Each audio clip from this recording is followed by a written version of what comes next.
Good evening, everyone. Happy Diwali. Welcome to the Philip Futures webinar. So today our topics will be discussed on tapering and impact on US equity markets. I'm Regina, a marketing executive and dealer in Philip Futures and Berhad. So before we start our webinar, I would like to do a sound check. Can you hear me loud and clear?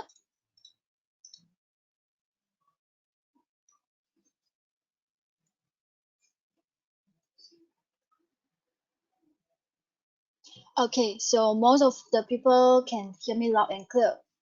So I am moving on. Before we start our webinar, I would do some quick introduction.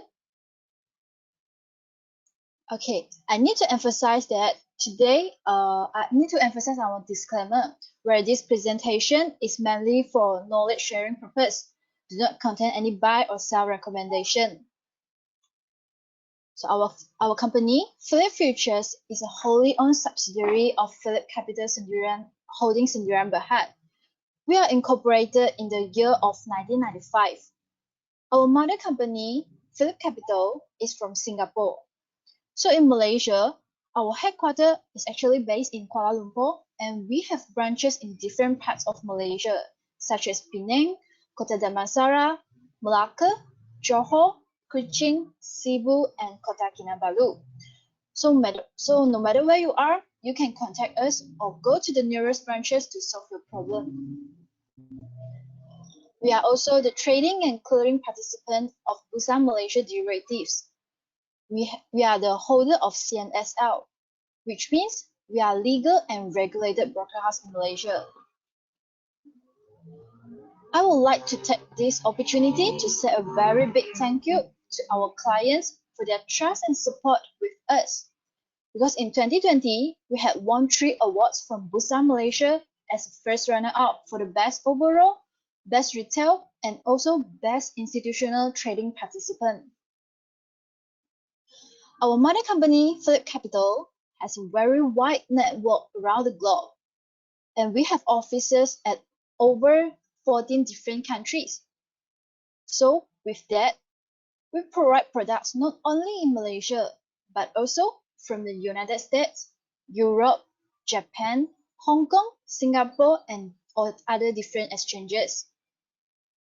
So for Philip Futures, we focus on 2 main products. One is futures and the other is contract for difference, also known as CFD.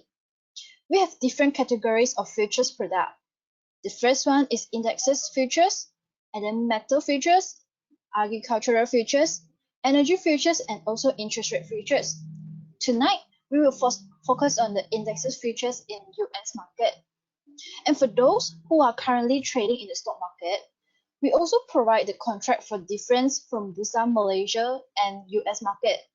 So if you would like to know more about what we offer, you can request the futures or CFD product list from our representative. So why should you choose Philip? First, we offer 24-hour dealing desk support for clients who trade in US market or other foreign exchange at night. If you are facing any problem, you can call in to our dealing desk hotline for assistance. Second, we will send the latest market news and commentaries to our client every day through email. We also provide advisory service on how you can get started on futures trading. If you need help to find a product which is suitable for you, do contact us as we offer a wide range of futures products. Other than that, we also provide free one-to-one coaching section, free webinar and seminar, like today you are attending tonight, and also free account opening.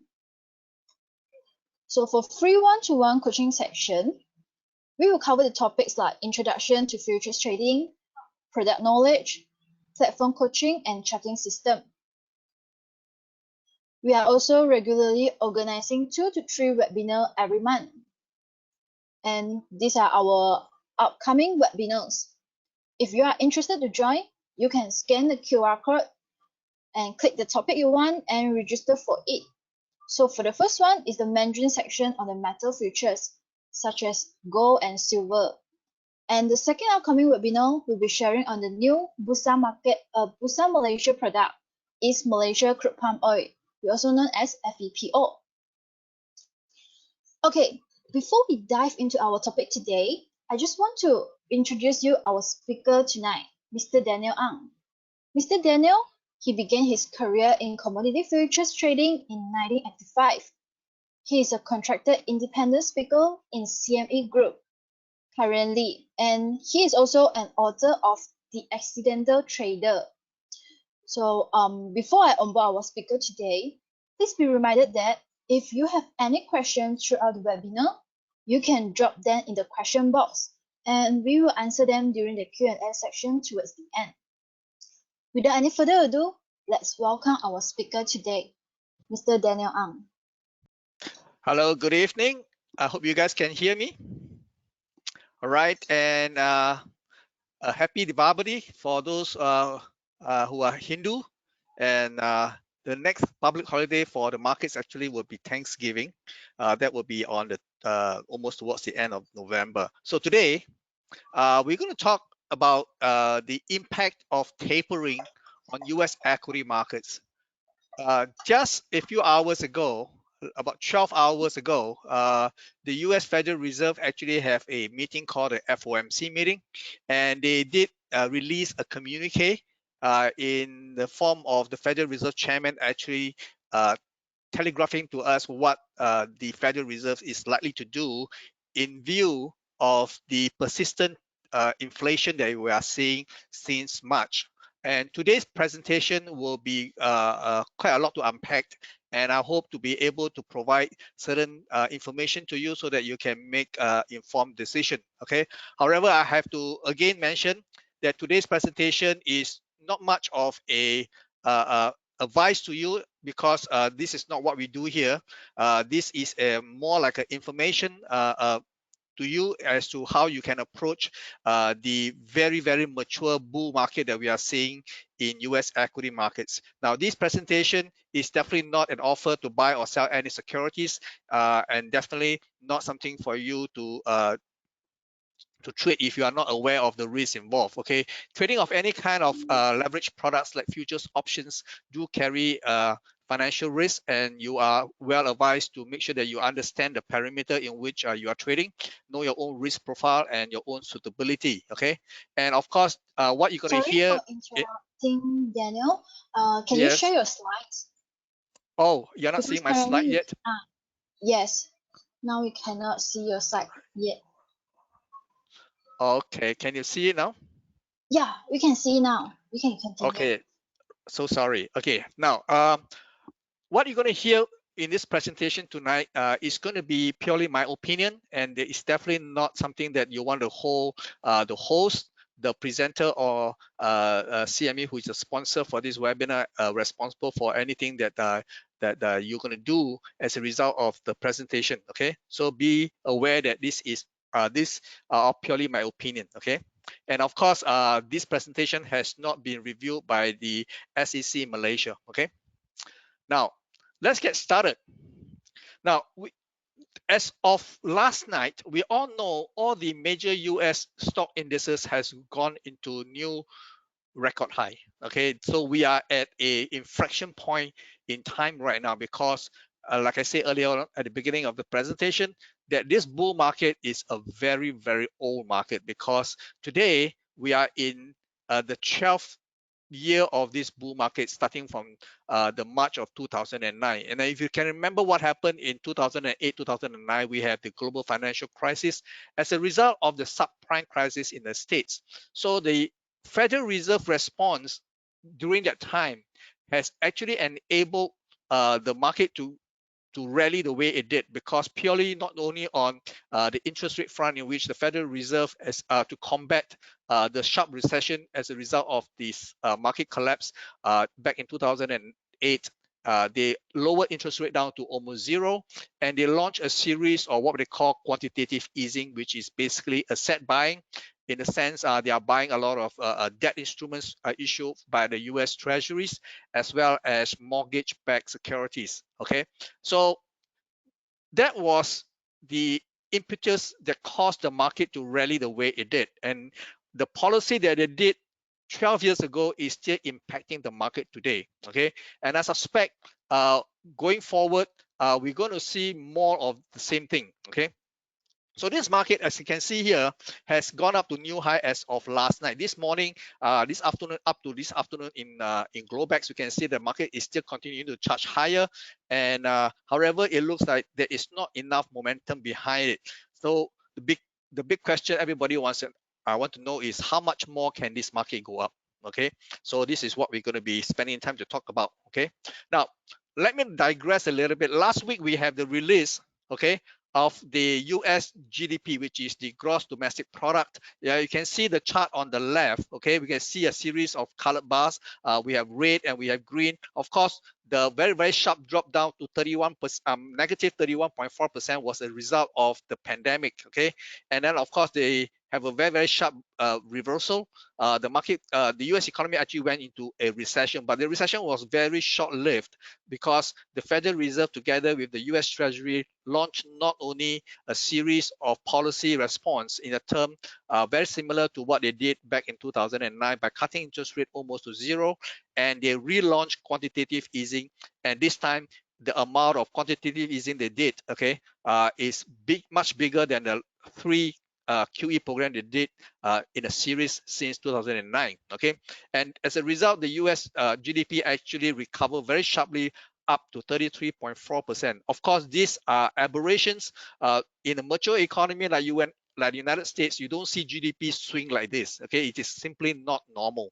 Okay, so what we are seeing in the quarters that follow, you can see the fourth quarter of last year, the GDP dropped back to 4.3%. Even that is still considered very high for a mature economy. Okay, so subsequently over the last two quarters leading to September this year, we can see that GDP has been more stabilized at 6.4, 6.7 respectively in Q1 and Q2 of this year.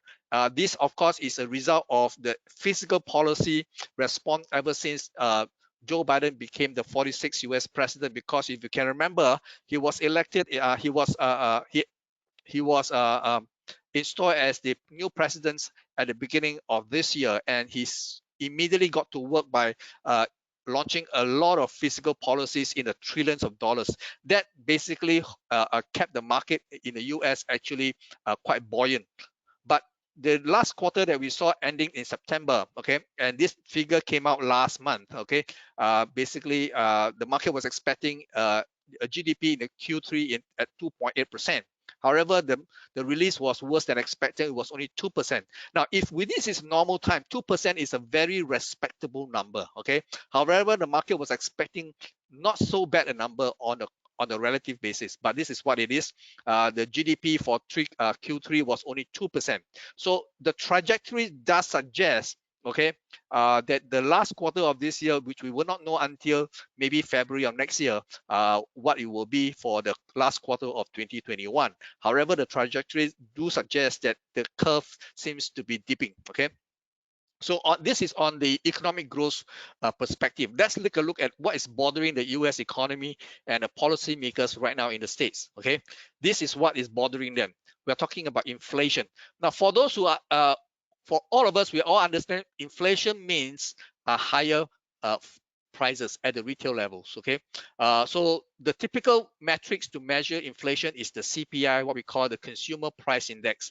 Now, in the US, the latest figure for the CPI was at 5.4% as of September this year. Okay, so October obviously has just ended a week ago, so we will not know the numbers until next week. Okay, so next week we're going to have some PPI numbers as well. Okay, so CPI currently sits at 5.4%. Now, this is relatively high. In fact, we are talking about CPI numbers at this current level of 5.4%. Okay, is the fastest it has ever grown for the last 3 decades. So this is a big thing in the States. Okay, because when you compare to the target rate set by the US Federal Reserve, okay, the target rate was only 2%.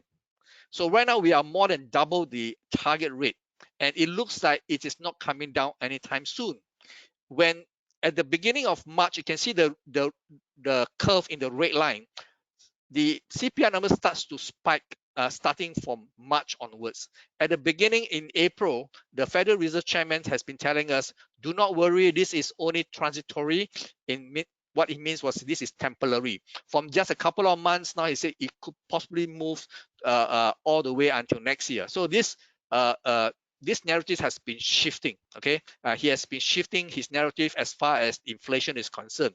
Now, what is more concerning is the PPI. PPI refers to the producer price index, the input cost that goes into production of goods and services.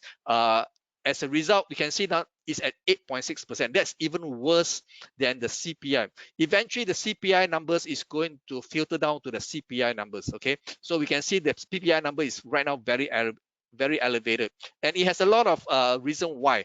For one, we have this global supply chain disruption as a result of the pandemic.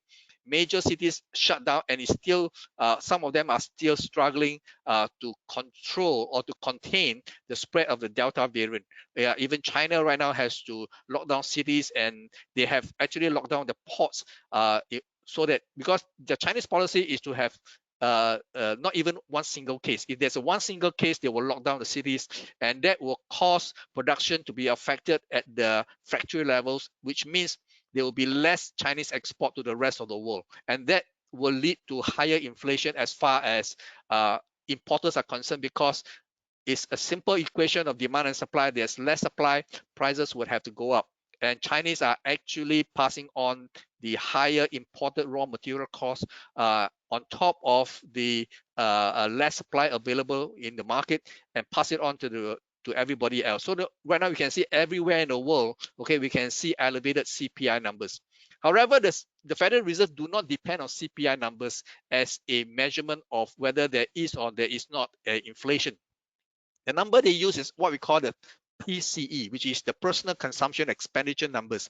Obviously, you can see it's only 4.4%. There must be a reason why they are using it, because they claim that this PCE numbers is actually will smoothen out, the volatility in certain sectors. Okay, so you can see that while using the PCE numbers, it is still the highest we have ever seen. Okay, and it is hugging the same curve as the CPI numbers. So what we are trying to say here is that inflation is likely to be with us for quite some time, and likely to be persisting all the way into 2022. Okay, so as a result of the pandemic, okay, let me digress a little bit.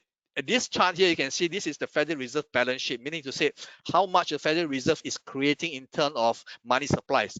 Now, before the 2008-2009 global financial crisis, the total balance sheet in the Federal Reserve books is less than $1 trillion. That is back in 2008. And as a result of the subprime crisis and a subsequent collapse in equities, and the US market went into a recession, the Federal Reserve launched 3 rounds of quantitative easing that brought its balance sheet to 4.5% by January 2015. And there was a period, you can see that the balance sheet actually flattened, and was actually brought down to 3.76%. And because that at the time when the then chairman, or rather chairwoman of the Federal Reserve, was Janet Yellen, and if you remember, she is the current US Treasury Secretary and she is basically the one who actually bring down the balance sheet for the Federal Reserve. However, you can see now the balance sheet as of last week was $8.76 trillion. And you can see this amount is almost double what it was at the height of the QE program that they did, QE1, QE2, QE3. Okay, so you can see this round of QE is even more massive than the previous 3. Okay, so as a consequence, when you have more supplies of money in the market, okay, again, the simple equation of demand and supply will kick into place. When you have more supply of money, money will lose values. That's why you can see that at the beginning of this year, the dollar has been coming down, and because there are so plentiful of liquidity in the marketplace, and market has the money has to go somewhere, because at the end of the day, US is a capitalist society. Money will be useless to anybody unless it can create some kind of yield to the person who holds the money. And as a result, you can see this massive liquidity found its way into the risky asset. When I say risky asset, typically it will mean the stock market. And that is what has been causing the stock market to rally the way it did from the depth of last March, when the market have a very severe crash, okay, losing about 20% in the space of just 4 weeks. And because of the series of action taken by the Federal Reserve and together with the US Treasury, you can see that the money has gone massively into the stock market, and it looks like it's going to be there for quite some time. Okay, so that is the catalyst for why the stock market is so buoyant. Okay, you can see that right now, over the last 12 years, the Federal Reserve balance sheet has actually ballooned 12 times over. And this is very scary because this is totally unprecedented in history. Okay, you cannot have such a massive increase in liquidity and have no consequences. Right now, they have mounted this tiger and they couldn't dismount from this tiger. Okay, because the Federal Reserve know that they cannot raise interest rate for one, because the US national debt is so high, okay, in the in the region of more than 28 trillion dollars. So any increase in interest rate is going to increase the burden of servicing the national debt. So that's why you can be here.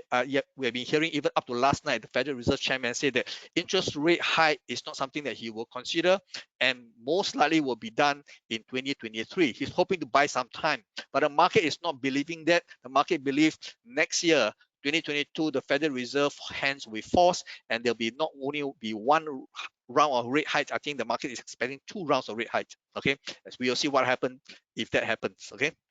So this is exactly what the Federal Reserve Chairman spoke in the early hours of this morning, okay, at 2 o'clock in the morning our time, because that was what he did at the end of the FOMC meeting, which ended yesterday. Okay, so he said beginning later this month, which is November, okay, he said we will reduce the monthly pace of our net asset purchase by 10 billion for treasuries and 5 billion for MBS, which is mortgage-backed securities. Right now, the Federal Reserve have an ongoing program of QE amounting to $120 billion per month. Okay, so right now he's saying that we will cut down by $15 billion for this month. Okay, so he has committed a hard number, $15 billion cut from the 120 billion per month purchase of assets. Okay, then again he added, okay, there will be another round of reduction of this size of QE somewhere in the middle of December, which is next month. Okay, so we will want to hear again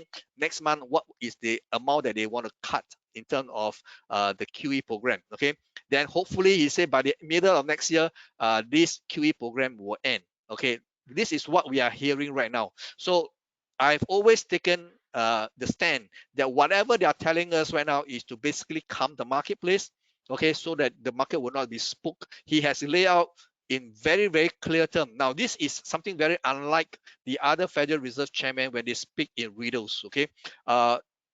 Because at the end of the day, the Federal Reserve, sometimes they cannot tell you in plain English. They will have to tell you in riddles. The one that was very hard to understand was the previous Fed chairman, Alan Greenspan. He spoke English, but nobody understand what he's trying to say, because you have to read between the lines to try to understand what he's trying to tell us. So this time, the current chairman, which is Jay Powell, he speaks in very plain language, giving us the quantum in which you want to cut the QE program and a timeline in which you want to achieve it. So this is what the market is like to hear, because the market likes to know certainty. If anything that is uncertain, the market will be spooked. So that's one of the reasons why the stock market has actually gone up again. Now, the other thing, other than QE program, by increasing the amount of liquidity in the system, was to get interest rate down to almost zero. That was done during the height of the 2008-2009 financial crisis. And you can see there was a period from 2015 all the way to 2019. The interest rate actually rose back up to almost 2.5%. But immediately after, at the start of the pandemic, it brought it down back to zero. So this is where we are right now. The interest rate is next to zero. Now, when you keep interest rate for too long and too low for any extended period of time, there will be consequences, because like I said earlier on, money need to find a yield. At almost zero, the banks are dying.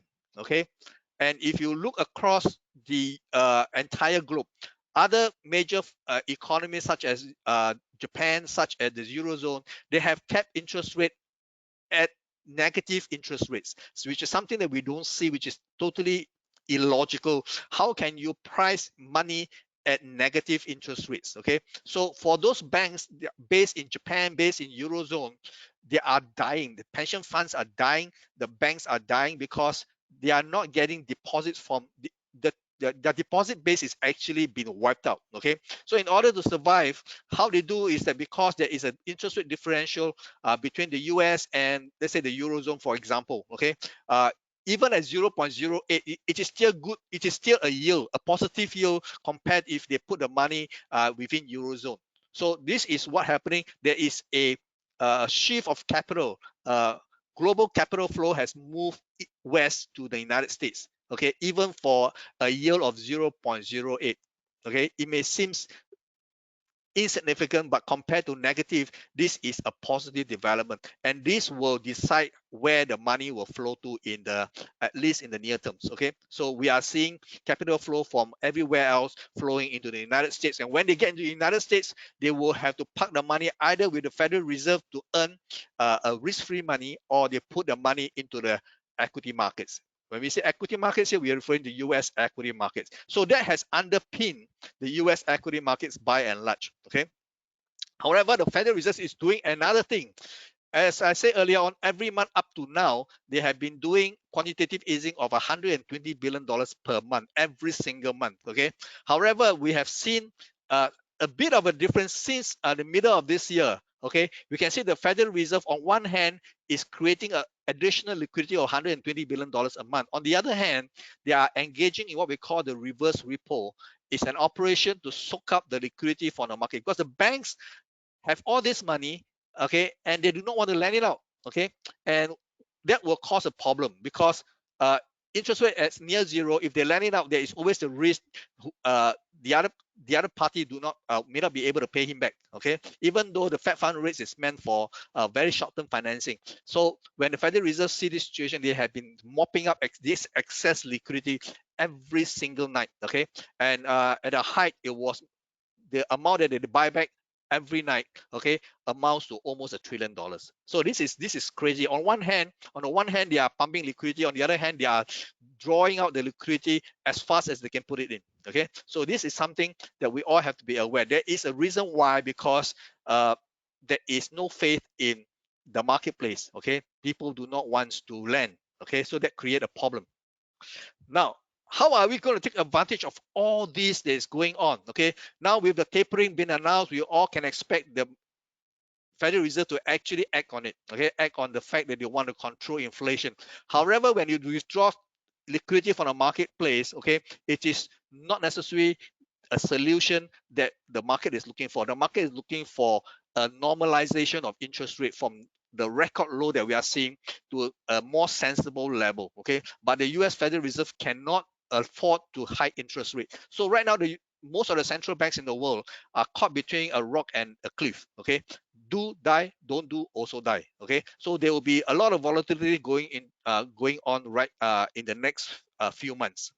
The other thing that I want to raise is that lately we can see that even after the announcement last night, the stock market went up into new highs.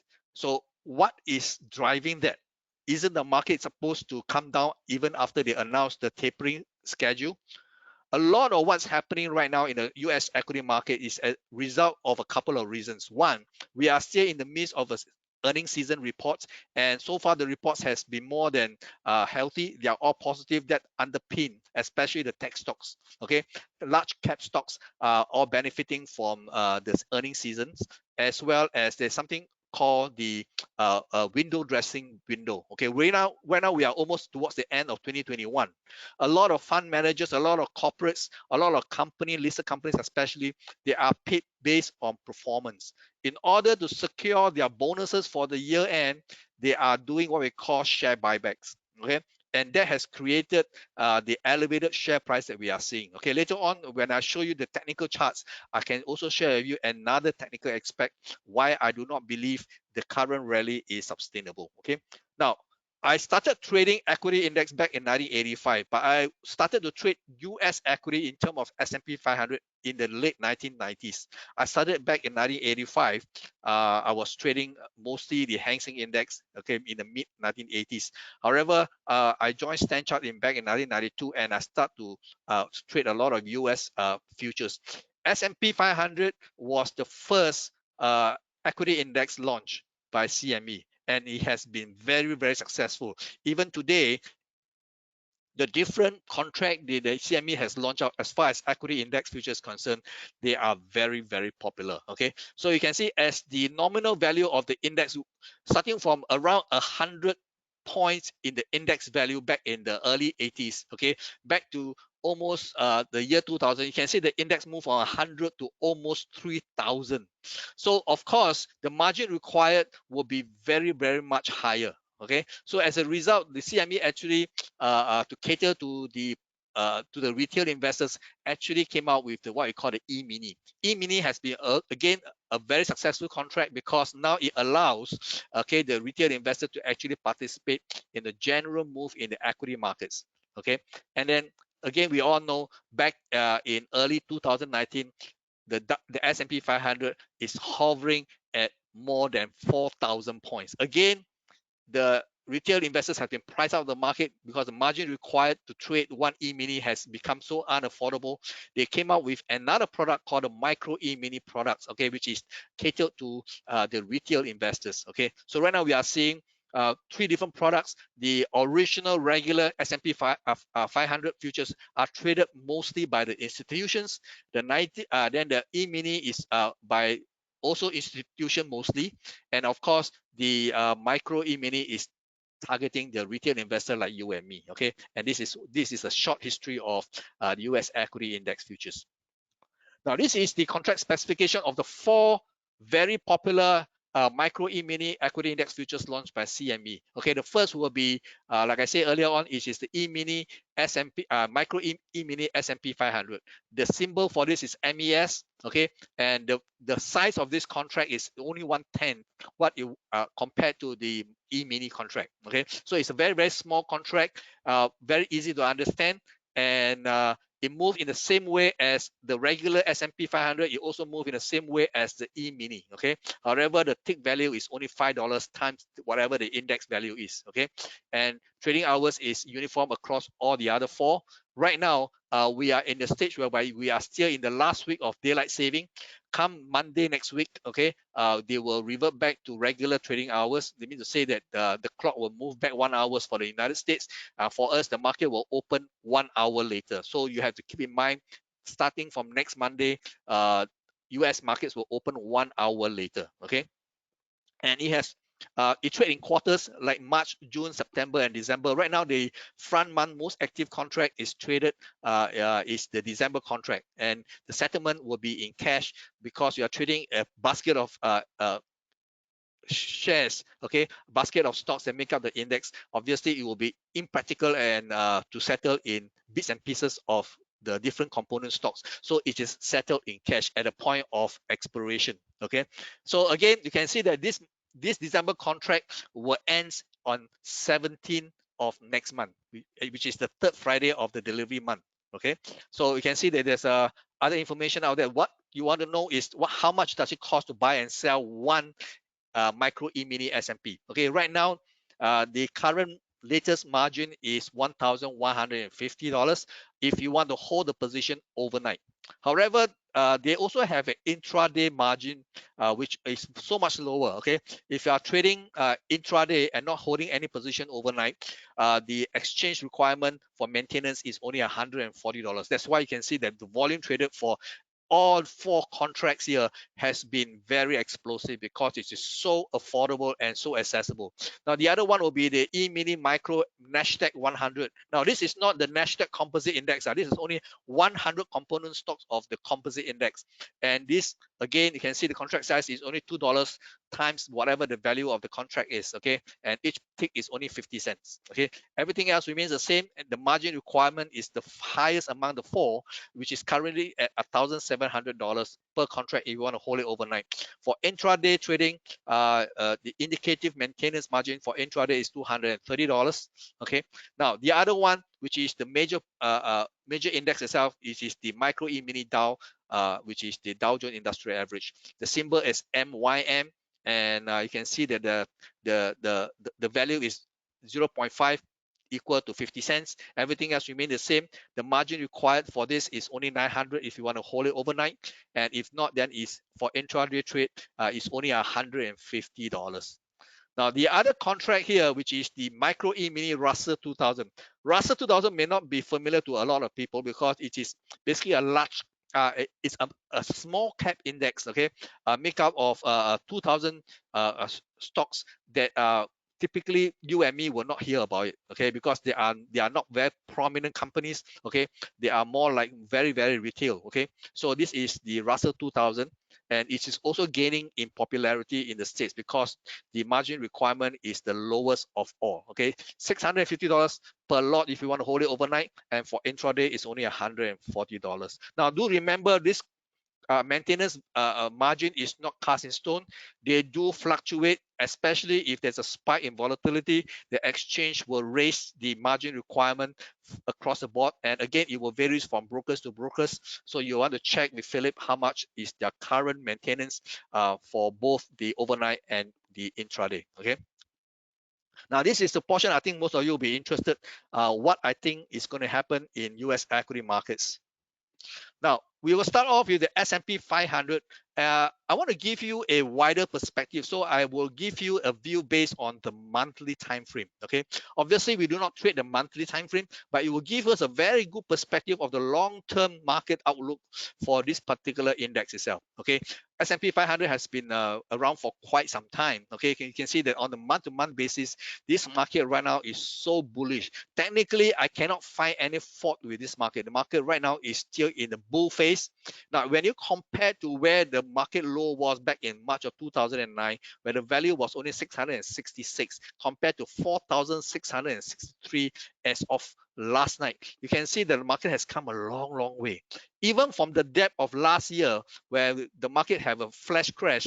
Remember, at the start of the pandemic, the market actually went to a tailspin, losing about 20% in just about 4 weeks. The market low at that time of March 2020 was 2,191. This is the cash index, by the way. Okay, so if you compare the cash index low in March of 2020 compared to where it was last night, the market is this uprun is still very impressive. Okay, so there is no counter trend in place as far as we can see so far. Okay, the projected target, it is a moving target because we do not have a temporary high yet. Okay, meaning to say that I need to see at least 2 months of down move, okay, after the high has been traded to be able to tell that the market is going into a counter trend. Right now there is no counter trend in place.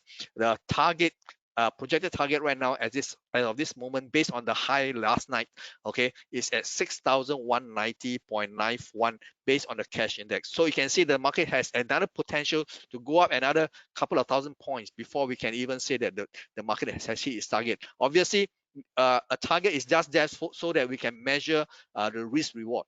If we want to buy at the current level, does it make sense for you to buy? If you do not know where the stop loss need to be, then obviously buying at this current level is going to be very dicey. So of course, we can go down to the lower time frame to take a look at the outlook itself. The same chart, but this time I'm referring to the E-mini. Remember earlier on, we have the regular S&P 500, then we have the E-mini, and then we have the MicroEmini. And because of the historical data that's available for analysis, I decided that I cannot use the monthly time frame for the E-mini, and I use the cash. But for the weekly, I think we have enough historical data to actually do a sensible a meaningful analysis. Again, based on this, you can see that there is a series of boxes here. Now, there are many ways to see whether the market is in what kind of trend. Okay, for a lot of seasoned traders, they use a lot of moving averages, especially the 200 days moving average, to see whether the market is in whether the price is above the moving average or below the moving average, to at least see whether the market is in an uptrend or downtrend. Obviously, even without anything, okay, visual inspection will tell us this market is in an uptrend. Okay, however, I have another way to look at the trend the way it is, because I always believe the market is always in of flux between forces representing the buyers and sellers. So I need to see where the contest, the perimeter in which this contest is taking place. Okay, so that's why I come out with different boxes. And for me, I'm a very visual person. So for me, if it's an uptrend, I use green boxes. If it's a downtrend, I use pink boxes. Right now, you cannot see any other colored boxes other than green. So it's telling me the contest for this move actually happens from, as far as the weekly time frame is concerned, from just under 3200 all the way to just about 4100. Okay, so you can see that that was the boundary in which the contest was fought. And now you can see the market is way higher, and it means to say that the sellers now has capitulated, buyers are now in control, and they are gunning for the next target. The next target on the weekly time frame is 4881. Again, this is a this is a fixed target, because right now this phase is unlike the monthly time frame.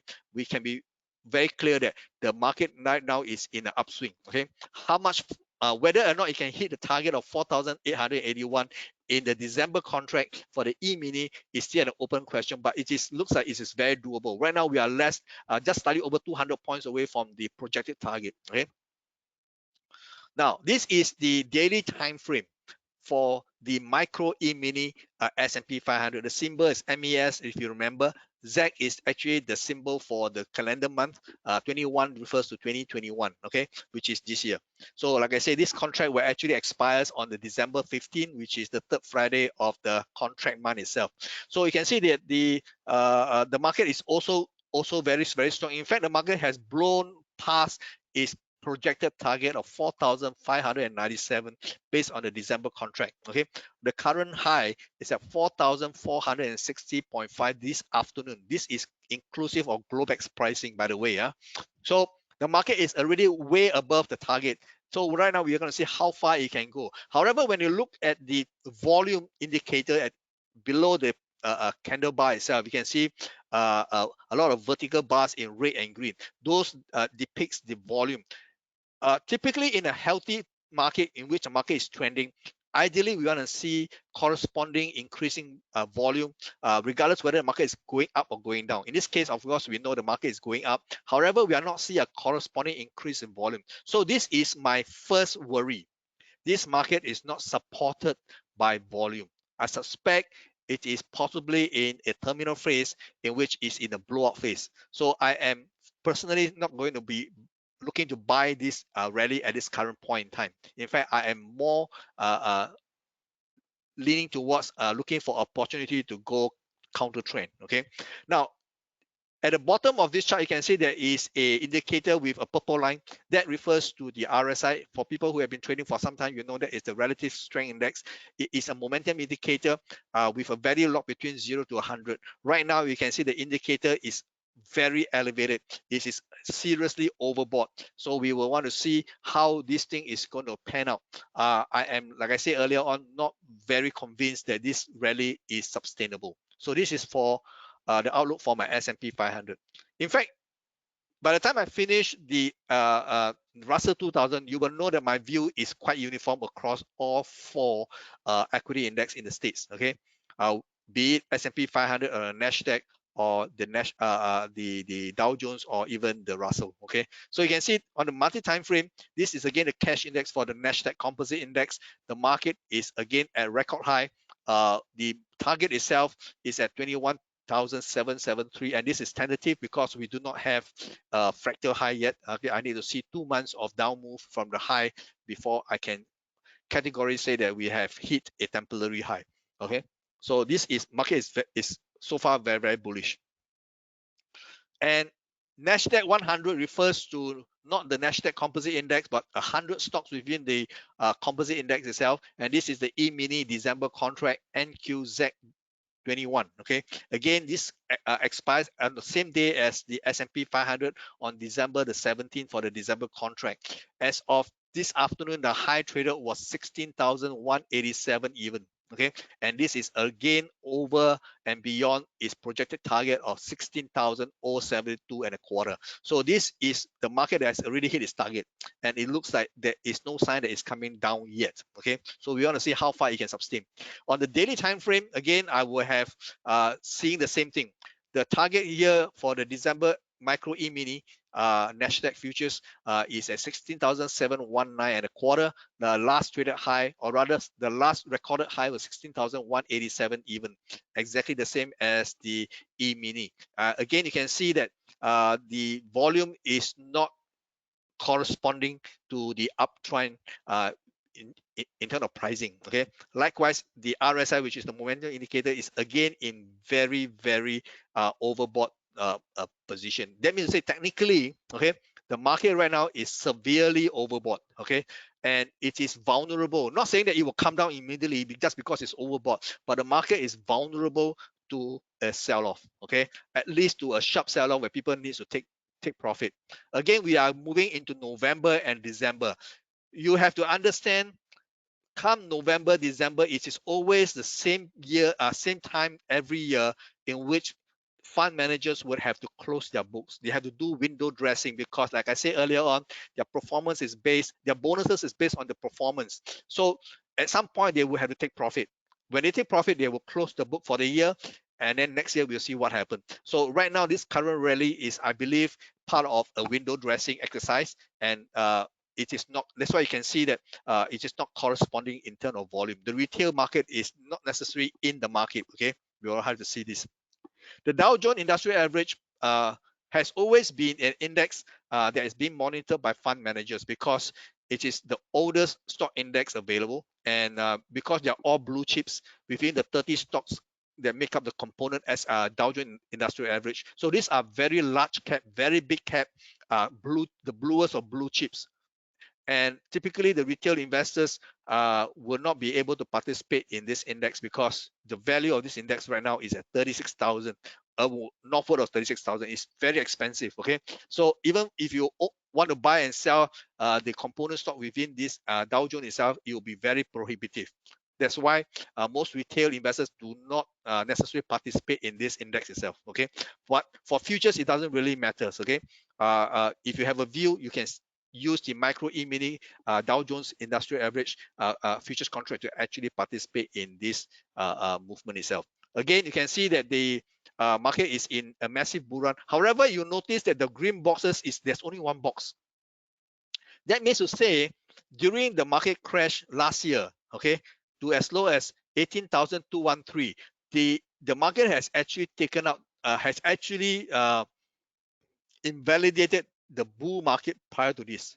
Okay, so the current bull market started from the low of last year in March of 18,213.65. That is the low for the current bull run. Okay, so this is a little bit different from the SP 500 and definitely very different from the Nasdaq. Nasdaq bull run, the bottom was actually March of 2009. Despite the market coming off 20%, which a lot of people say the market has gone into a bear market at last year, Nasdaq is the only index that did not invalidate its bull market outlook. Okay, it stays very much in the bull market and it can be traced back all the way to 2009. Okay, so the current projected target for this Dow Jones itself, and this is a moving target because, like I said, it doesn't have a fractal high yet. The target is at 47,280 for now. Okay, as the market goes higher, of course, this target will shift. In the weekly time frame, this is based on the E-mini Dow. The symbol is YMZ21, which is December 21. Okay. Right now we have a more or less fixed target at 37,206 for the futures contracts. Okay. Right now we can see the futures pricing is actually priced with a premium relative to the cash index, and this is what a normal bull market should be. Okay. It should be priced at the slight premium. Okay. Anytime you can see the futures market price at a discount to the cash market, you know everything is not right. Okay, that means people have a more negative outlook for the future. In this case, this is exactly what we should be expecting in a bull market. So there's no counter trend. Again, this is the daily time frame for the MicroEmini Dow. The symbol is MYMZ21, which again expires on December 17, together with the other index futures. You can see that the target is actually not that far away, just about 1,500 points away. it may seem like very far, but if you look at it in perspective, it is not that far on a relative basis. The target is at 37,541, whereas the high traded for this index itself is at 36,077 as of today's Globex prices. Again, you can see the volume corresponding to this chart. It is not mimicking the rise in absolute price. Okay, it's actually not following the price increase. Likewise, the RSI is not heavily into overbought yet, but it is very elevated. Okay, now the last index that I will cover tonight will be the Russell 2000. Again, this is a small cap index, largely very popular with the retail, especially for those who are buying and selling stocks. Okay, so at the retail level, the Russell 2000 is a very, very popular because they are all small cap companies. Okay, and the market have a run up last night, which is more than the other three index. Okay, because this index has been basically doing sideways trading for quite some time. You can see that prior to this run up yesterday, okay, the market actually high was traded back in March the 15th of this year. So for the last 7 months, the Russell 2000 has not charted a new high until yesterday. Okay, upon the Federal Reserve chairman saying that they are now have a timeline and they have a quantum in which to cut the QE. So this market is a Johnny come lately kind of thing. Okay, so the high so far, this is a record high, is at 2,413 last night. This is the cash index. Okay, so this market actually breaks out of a long 7 months consolidation period. Okay, the bottom is at 2,100. The market has taken out the year's high, which was only done in March of this year. So this is a new high. So you can see from this weekly time frame, this is the E-mini December contract. The symbol is RTY, which is very different. RTY stands for the Russell 2000 E-mini, and it's a December contract. You can see that the price actually broke up this week. Okay, the high traded in the December contract is 2417.7. Okay, 13.7, and the projected target is at 2809.2. Okay, this is the futures contract. You can see that it has just broken out of this consolidation period. Okay, for a long time. This period here is about 7 months. Okay, so this market right now is again having renewed interest. In the daily time frame, you can see that the market broke out of this high, which is here. Okay, that high there was achieved in March of this year. So yesterday the market decisively broke out of this high to achieve a new high of 2,413.6. Today we do not have a new high in the Globex yet. Okay, I have not checked of late, but the target for this move in the December contract for the MicroEmini is at 588.2. Okay, again you can see that the volume is not necessarily very high. You can see the peak of this volume here correspond to where it is when the market is in new high. We should logically see a surge in volume, but we are not. Okay, so the momentum indicator in terms of RSI is again just in the overbought zone. So for all 4 major indices we have covered so far, you can see that they are all quite similar. Okay, if you have a view on one, you are likely to have a similar view for the other. So right now you have four products in which to choose which one to place your order. Okay, now of course, having talked about the 4 products, we will talk a little bit about why you want to trade these products. For one, the MicroEmini is designed with the retail investor in mind, because compared to the E-mini, which is the other alternative before the availability of the MicroEmini equity index, the difference in contract size is very telling.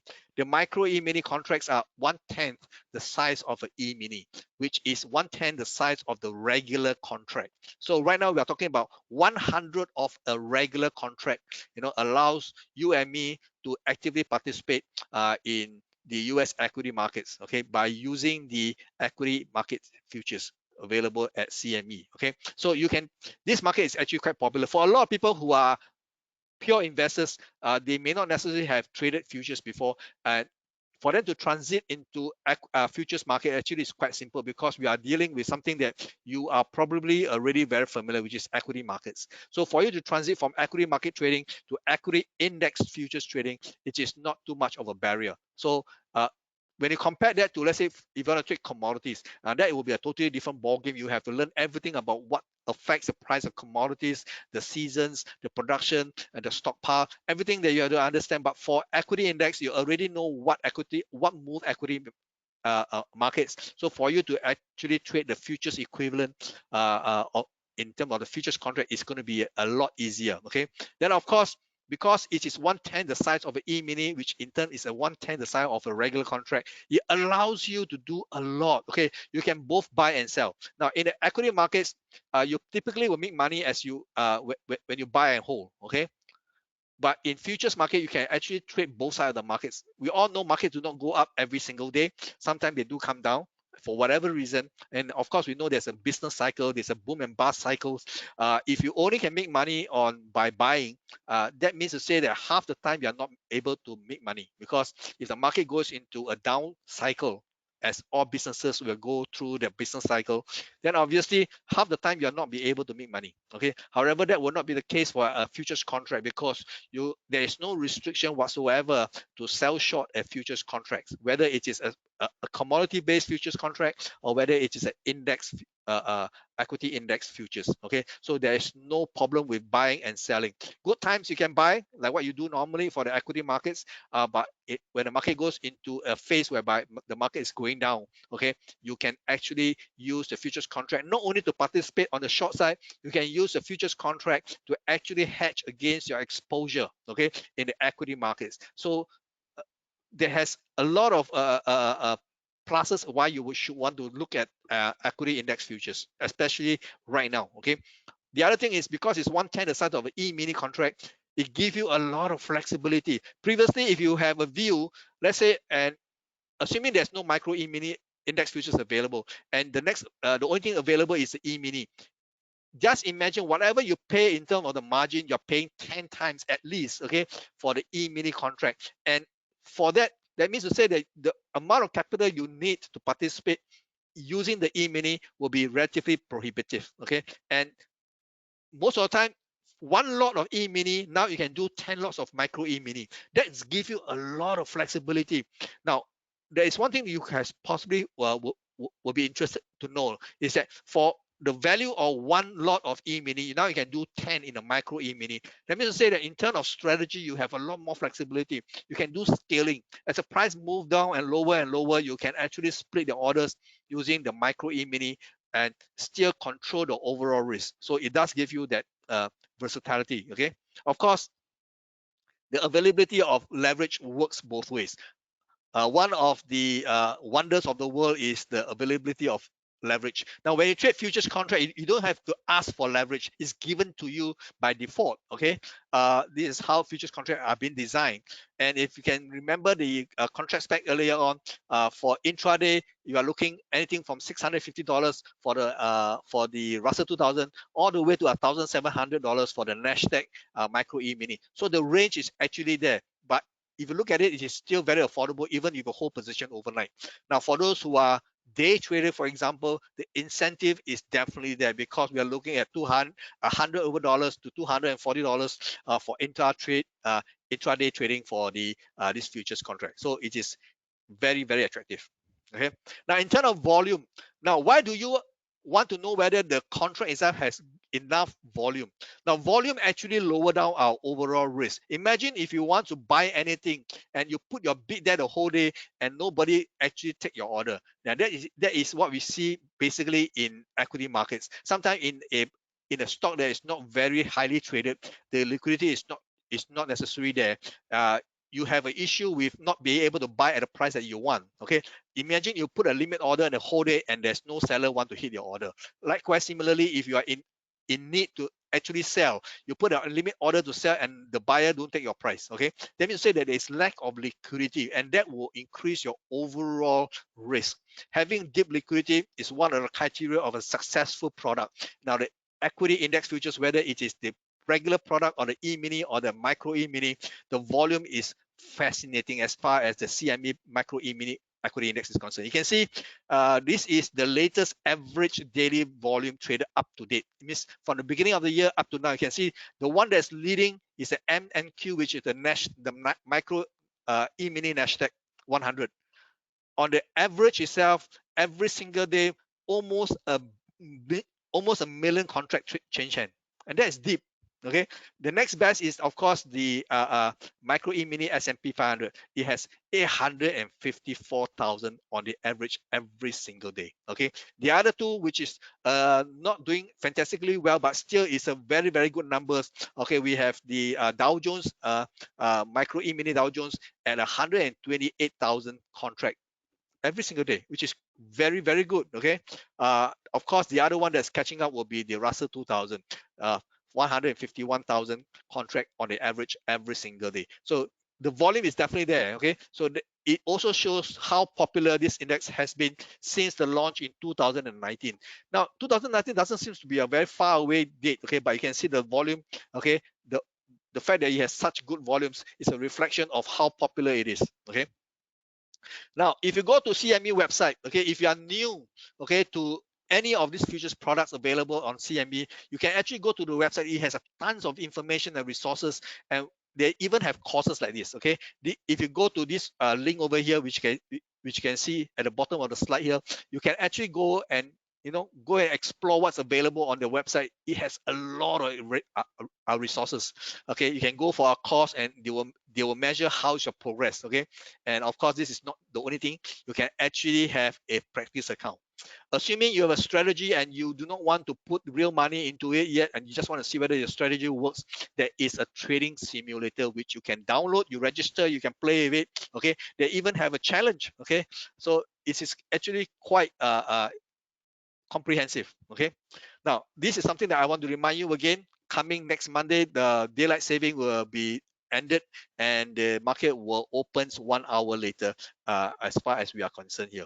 So now we are at a stage whereby we will going into the Q&A. Now if you want to know who I am, what I do, this book is available. At the start of the pandemic, I was stuck in Singapore. I can't travel, so I decided to sit down and actually complete this book project that I've always wanted to do but have no time to do. So this book is available at Kinokuniya at both Singapore and Malaysia. You can buy it off their online store as well as the physical store. Okay, so this is the session in which I will take your questions. Jennifer, are you there? Okay, thank you, Mr. Daniel, for the wonderful sharing. Now we will have our Q&A section. So, audience, you can type your question in the question box. Okay, so you can type your question in the question box. So we will answer it soon.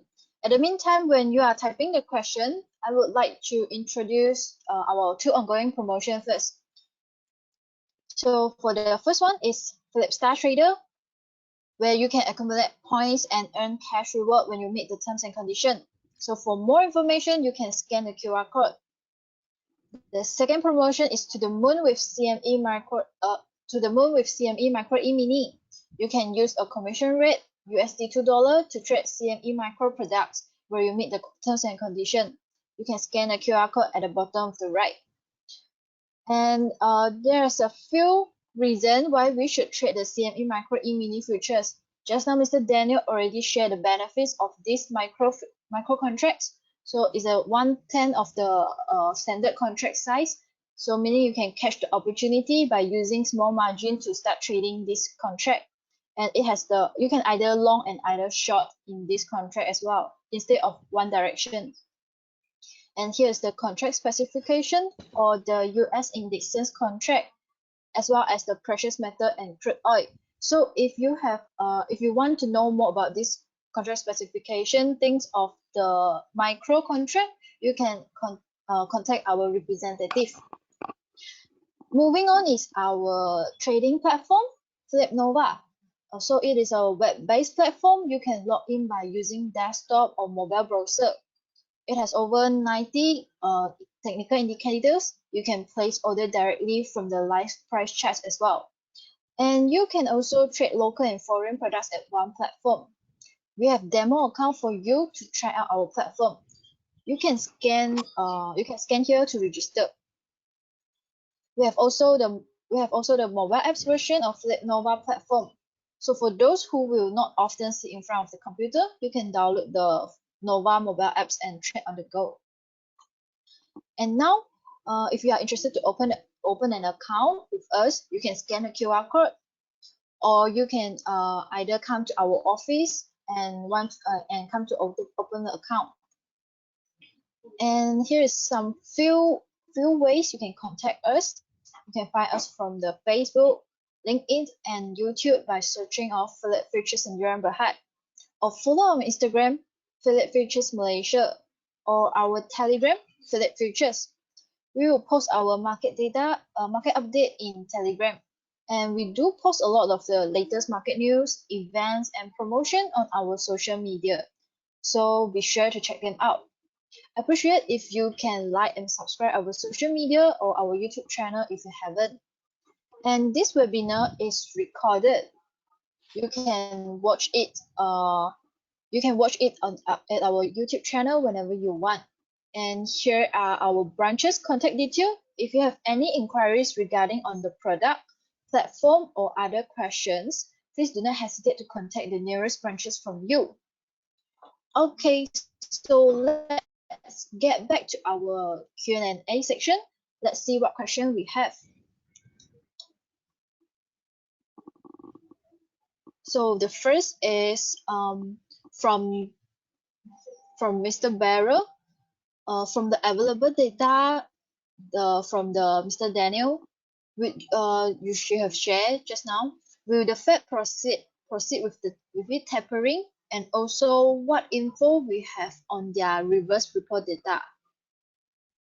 Okay, there are two parts to this question here. The first part, of course, is whether or not the Federal Reserve will actually do the tapering.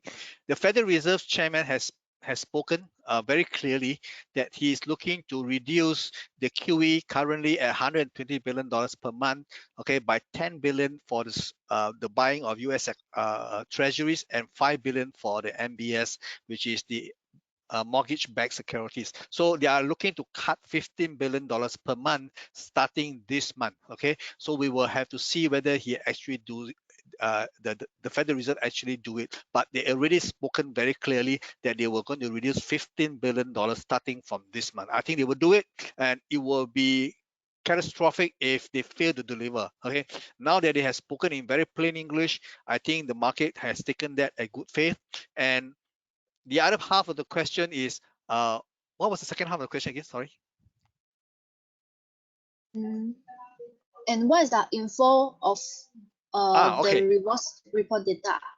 Now, if you want to find out the amount of money that the Federal Reserve is doing in terms of reverse repo, maybe you want to know what is repo to begin with. Okay, then you want to go. A repo is basically an operation for overnight lending. Okay, within the Federal Reserve system, those companies and institutions with excess liquidity can choose, okay, because money earns nothing overnight if they don't lend it out. Okay, so if they got excess liquidity enough to meet their basic reserve ratio requirement, they have the ability to lend it to their counterparts in the business. Okay, certain companies, whether it's a hedge fund or whether it's a pension fund or whether it's a bank, okay, do occasionally run up, goes below, have less cash to meet the reserve requirement, so they need to borrow on 24 hours notice, basically overnight. Okay, so they can actually tap this market called the repo market to borrow short term and return back. And how do they borrow is that they will have to pledge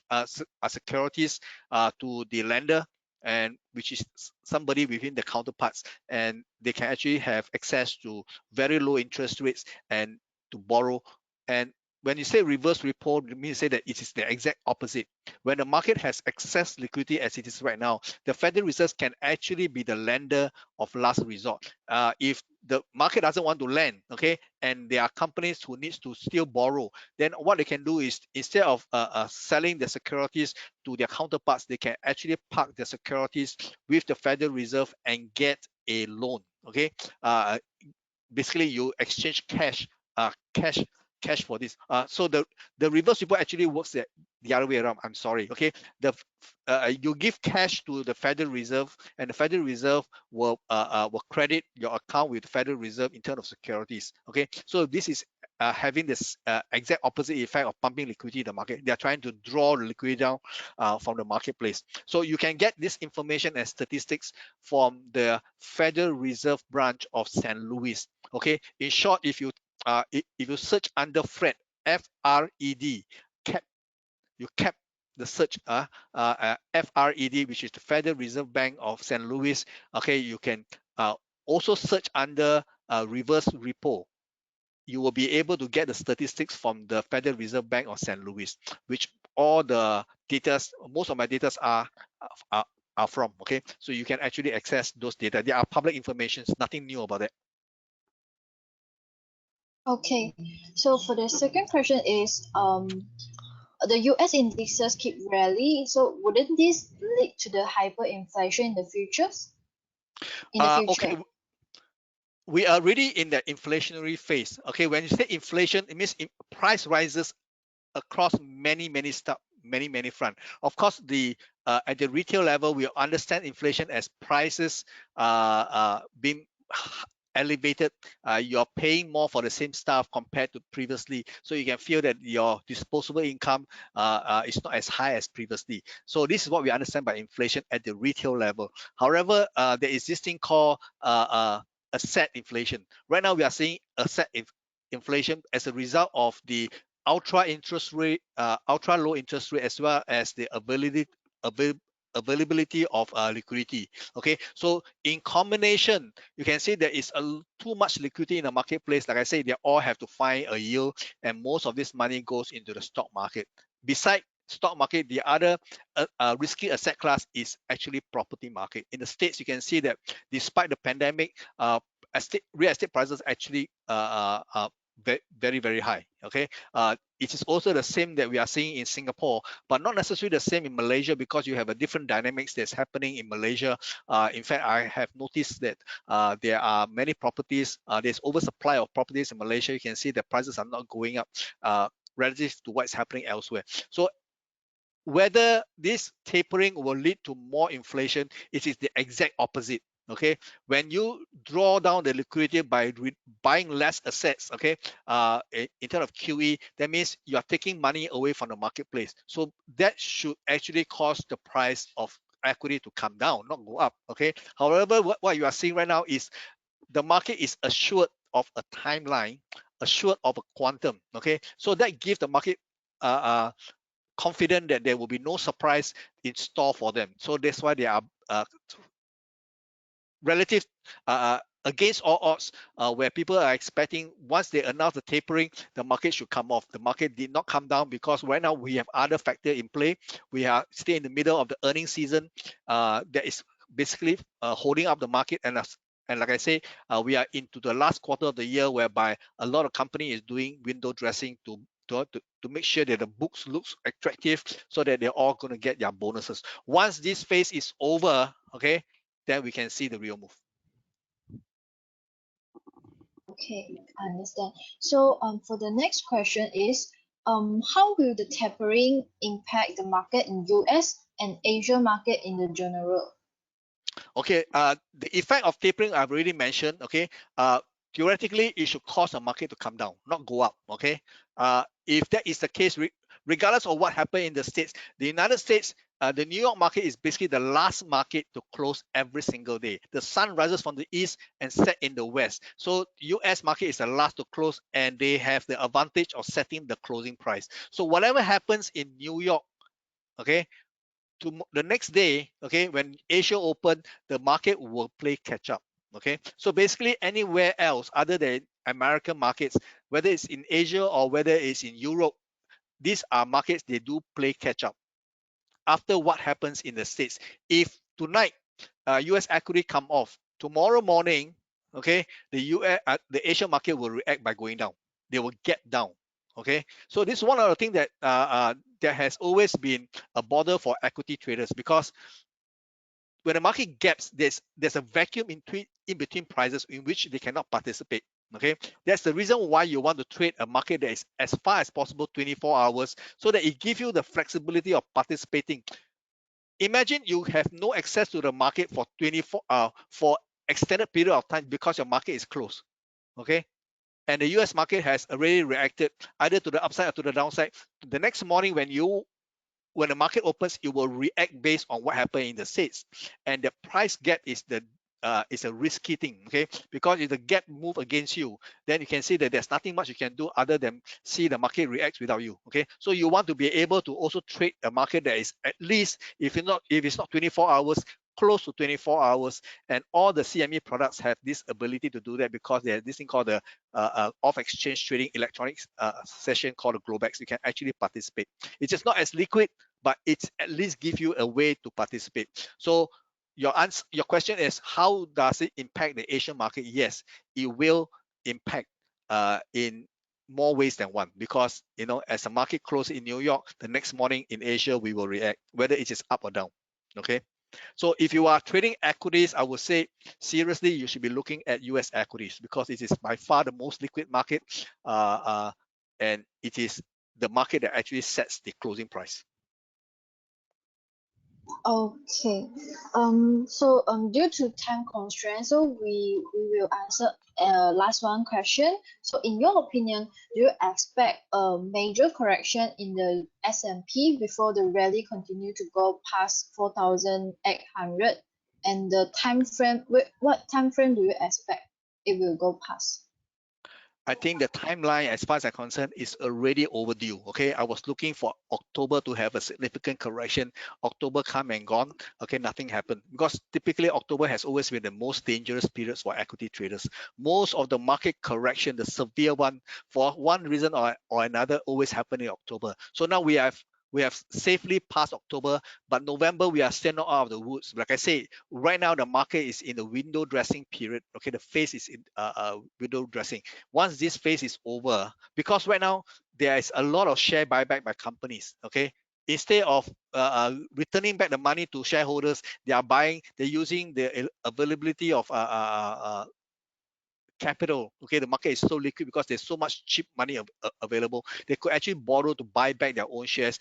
And when you buy back your own shares, it reduces the availability of your company shares in the open. Okay, so it means you are restricting the amount of supplies available, and what happens is that the price will have to go up. Okay, but once this phase is over, I think the market will have to come off. Okay, so anywhere between now until the next first quarter of next year, I think this will be the most dangerous period for equity traders. If you are not already hedged, then you want to start looking at hedging, and God forbid you to buy at the current level.